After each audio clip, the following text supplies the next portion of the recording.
Oi, pessoal. Então, hoje a gente vai falar sobre um tema que sempre aparece e eu já vi circulando por aí. Afinal, faz sentido acreditar em astrologia? Eu quero convidar vocês para uma reflexão tranquila e sem tanta rigidez sobre esse assunto. Vou trazer alguns pontos sobre a história da astrologia. Convido você que está aí do outro lado me ouvindo a escutar, porque talvez algo diferente do que você pensa possa aparecer aqui, né? Ou talvez você já esteja familiarizado até mesmo com essa visão e a gente esteja na mesma página.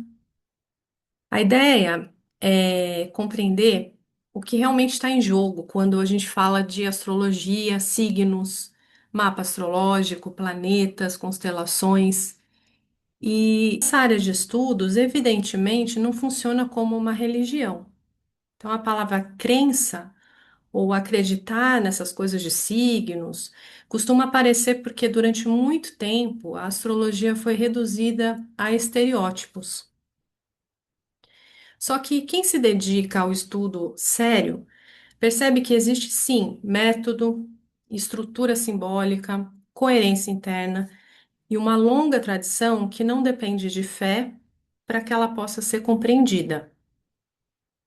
Durante a Idade Média, o Renascimento, a astrologia já fez parte das universidades, já esteve dentro, né, do corpo das disciplinas, estando ligada intimamente à astronomia.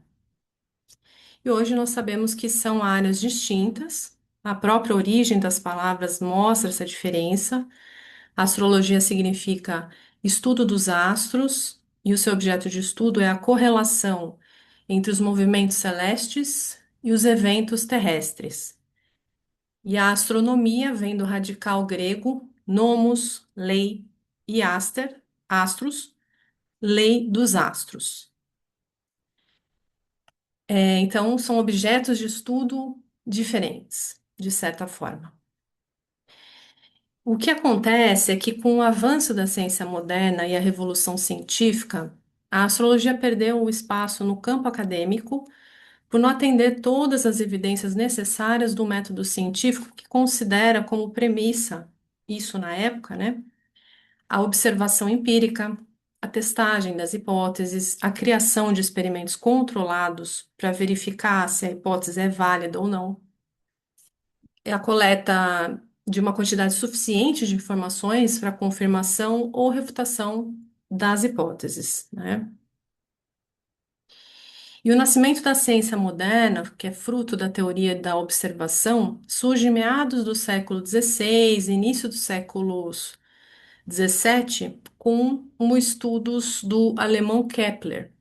Naquela época, se sabia que existiam alguns aspectos ocultos no céu, mas lentamente, com o passar do tempo, essas duas vertentes foram se distanciando. E hoje em dia, mesmo sendo completamente diferentes umas das outras, elas coexistem em harmonia. Ou seja, existe espaço tanto para a ciência, astronomia, quanto para a astrologia.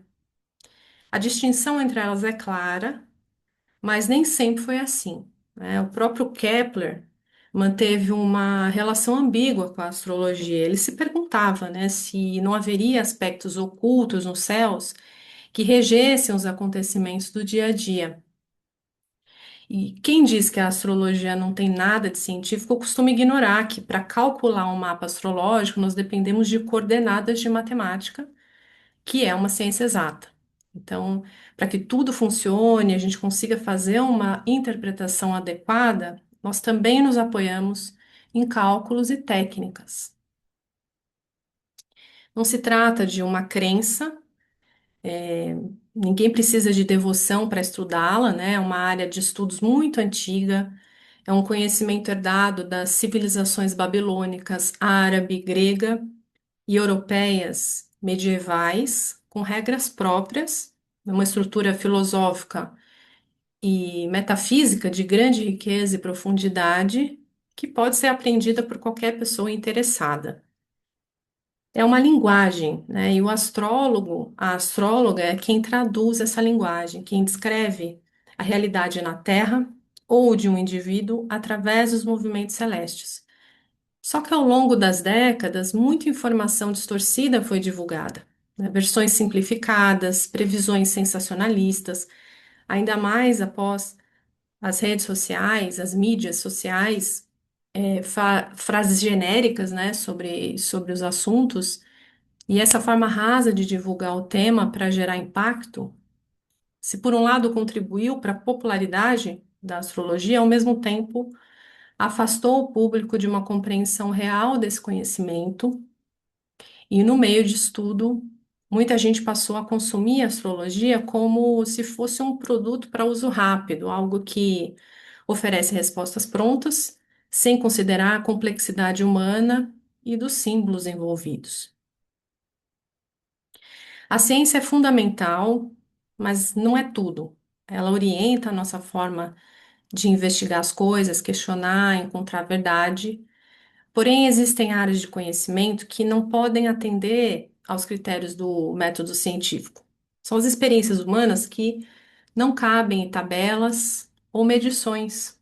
Então, por exemplo, a gente não pode medir totalmente os benefícios espirituais de uma prática de meditação ou do uso de cristais, e sabemos que há um ganho de bem-estar na conexão com os elementos naturais, porque somos natureza, em última instância, né? E os benefícios dessas práticas não são mensuráveis por métodos científicos convencionais, porque justamente são subjetivos e pessoais, em alguns casos, né? Assim, funciona para uma pessoa, para outra não. E isso não significa que não tenham valor. Nesse sentido, a ciência é quem serve o ser humano, não o contrário. E quando a gente se apoia apenas na técnica e a gente esquece da alma humana, as experiências essas sensoriais, inclusive, nós perdemos uma parte essencial. Quando esquecemos da relação do humano com tudo que há no universo, algo se perde nesse espaço de aprendizagem. Então, antes de decidir se a astrologia funciona ou não para você, vale investigar com cuidado, se dá esse tempo, sei lá, 6 meses, para conhecer os fundamentos, conversar com os profissionais da área, ler os textos e os livros de qualidade escritos, inclusive por profissionais da área, mesmo que não sejam livros rigidamente técnicos, ver como que isso pode ter ou não uma conexão com os desafios que você está lidando no momento, observar esses processos na sua vida. A compreensão verdadeira nasce quando conseguimos reconhecer o que faz sentido para a gente, né? Então, algumas abordagens, elas trazem uma sensação de tranquilidade, clareza, harmonia, insights valiosos que convidam a perceber como as leituras dialogam com a sua vida. E no fundo, você de alguma forma sente, né, e sabe que aquilo é correto para você. O estudo sério mostra que a astrologia não substitui a ciência, não compete nem se opõe a ela, mas considera sim a importância da astronomia, da psicologia, da medicina e as outras ciências modernas quando essas são utilizadas de forma ética e para o bem maior.